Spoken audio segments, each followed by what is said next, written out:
Salam, selamat malam para pemirsa dimanapun berada. Selamat menjelang pada pagi hari ini. Kita bertemu kembali dalam siaran langsung renungan firman pada pagi ini. Biarlah para pemirsa dapat merenungkan firman nanti. Sebelumnya mari kita berdoa. Bapa Surgawi, dalam nama Tuhan Yesus Kristus, terima kasih Tuhan atas kebaikan-Mu, atas pertolongan-Mu kepada kami Tuhan. Pada pagi ini Tuhan, kami mau dengar firman-Mu Tuhan. Biarlah firman yang sampai kepada hamba lewat hamba Tuhan, oleh karena tuntunan Roh Kudus Tuhan. Berkati Tuhan para pendengar pemirsa dimanapun berada Tuhan. Urapi mereka Tuhan kalau mereka sedang tidur atau sedang mau tidur Tuhan, ataupun dalam perjalanan ataupun sedang bertugas Tuhan. Kau berkati mereka Tuhan, perlindungan-Mu sempurna bagi mereka Tuhan Yesus. Terima kasih Roh Kudus, Allah yang hidup, Allah yang kekal. Kami sudah berdoa dan mengucap syukur. Haleluya, amin. Salam damai sejahtera bagi pemirsa dimanapun berada. Saat ini kita berjumpa kembali dalam renungan firman Tuhan yang berjudul Pemberian Jemaat kepada Rasul Paulus, yang terambil dari ayat Filipi 4 ayat 18. Bagi yang buka Alkitab atau yang membuka handphone, bisa dibuka secara perlahan-lahan. Filipi 4 ayat 18, saya akan membacakannya dengan handphone. Kini aku telah menerima semua yang perlu daripadamu.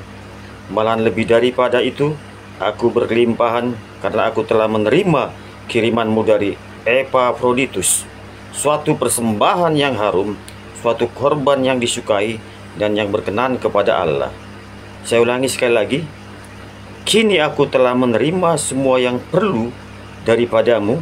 Malahan lebih daripada itu, aku berkelimpahan karena aku telah menerima kirimanmu dari Epafroditus, suatu persembahan yang harum, suatu korban yang disukai dan yang berkenan kepada Allah. Setelah kita membaca ini, dapat kita memahami tentang Epafroditus. Judul isi firman Tuhan pada malam ini yang terambil tadi dari Filipi 4:18 tentang jemaat yang memberikan sesuatu kiriman kepada Rasul Paulus. Berbicara pemberian, kata dasarnya sudah pernah kita bahas, artinya beri kepada manusia. Di dalam jemaat mula-mula, pada saat Rasul Paulus di penjara, jemaat itu sangat kuat dan kokoh memperjuangkan teman sepelayanannya, memperjuangkan hamba-hamba Tuhan agar mereka pun hidup di dalam penjara, sehingga mereka dapat diurus agar dapat keluar kembali dari penjara. Kekompakan mereka sangat erat dan kuat. Jadi pemberian Epafroditus ini kepada Rasul Paulus sangat dihargai oleh Rasul Paulus, sehingga ia mengucapkan kepada jemaat di Filipi atas ucapan terima kasihnya kepada Epafroditus, teman seperjuangan, teman sepelayanan. Di sini dapat kita lihat apa yang dapat kita ambil daripada tulisan Rasul Paulus ini yang tertulis dalam Filipi tadi 4 ayat 18. Epafroditus memberikan kepada Rasul Paulus atas dukungannya, atas bantuannya kepada teman sepelayanannya. Dapat kita lihat di sini, tadi sudah kita dengar isi firman tadi, suatu korban yang harum, yang disukai dan disenangi Allah. Suatu korban yang harum dan yang berkenan kepada Allah. Di sini dapat kita lihat nilai spiritualitas daripada pemberian itu kepada Rasul Paulus itulah yang dianggap sebagai persembahan spiritual kepada Allah. Jadi persembahan material tidak berlaku kepada Allah, tapi persembahan spiritual itulah yang berlaku kepada Allah Bapa, sehingga dianggap sebagai suatu korban yang harum, suatu persembahan yang disukai Allah, yang dikehendaki Bapa atas pemberian Epaphroditus kepada Rasul Paulus. Jadi jemaat mula-mula sudah mencontohkan kepada kita saat ini bahwasannya liturgi persembahan material tidak ada pada jemaat mula-mula, tidak berlaku lagi. Jadi mereka memberikan sesuatu, tidak melakukan liturgi PL lagi kepada sesama pelayan, kepada sesama jemaat, itu tidak melalui liturgika lagi seperti orang-orang PL atau para imam Lewi yang selalu membagi-bagikan atau yang berhak untuk menerima persembahan daripada warga jemaat di zaman PL. Jadi dapat kita lihat di sini kesimpulannya,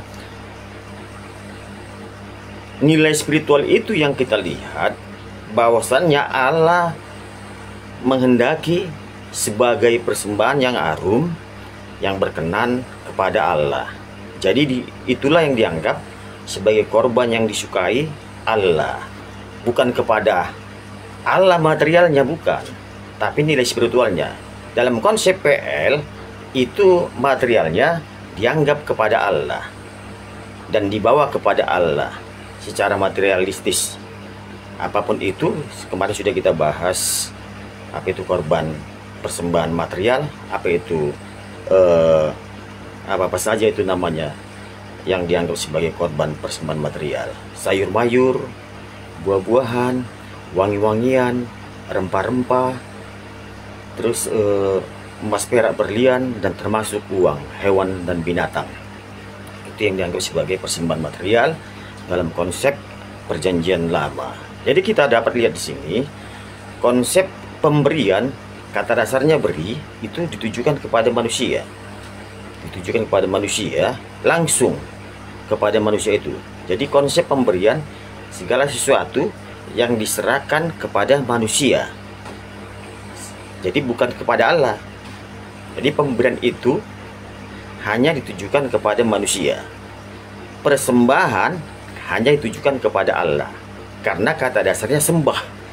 Sembah kepada yang dimuliakan, kepada yang ditinggikan, dan yang layak menerima sembah sujud manusia, yaitu Allah Bapa Surgawi.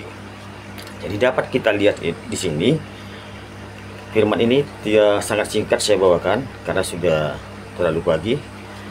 Kesimpulannya, persembahan spiritual yaitu kebaikan kita, dukungan kita kepada teman-teman seiman kita di dalam kesusahan, itu harus kita lakukan, sehingga itulah yang dianggap persembahan spiritual kepada Bapa Surgawi. Jadi pemberian kita langsung kepada si penerima, tidak dalam liturgika lagi, tidak langsung kepada si penerima. Jika si A memberikan sesuatu kepada si B, langsung dia tanpa perantara, itulah dianggap sebagai pemberian dukungan kepada teman sepelayanan dalam sekerja di dalam rumah Tuhan. Jadi itu dianggap sebagai persembahan spiritual kepada Bapa di surga, kepada Bapa Surgawi.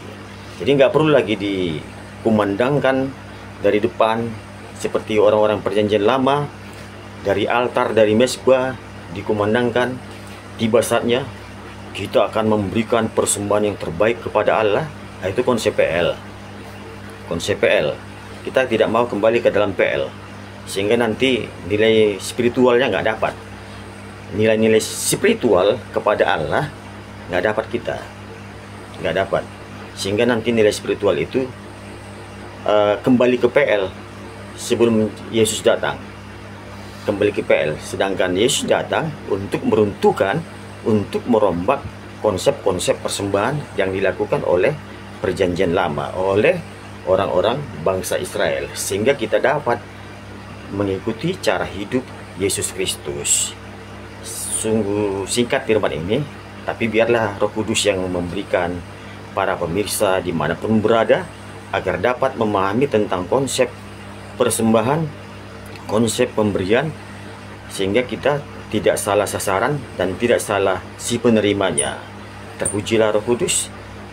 Kiranya firman yang hamba sampaikan dapat dipahami dan dapat dimengerti oleh pemirsa dimanapun. Tuhan Yesus memberkati pemirsa. Haleluya. Amin.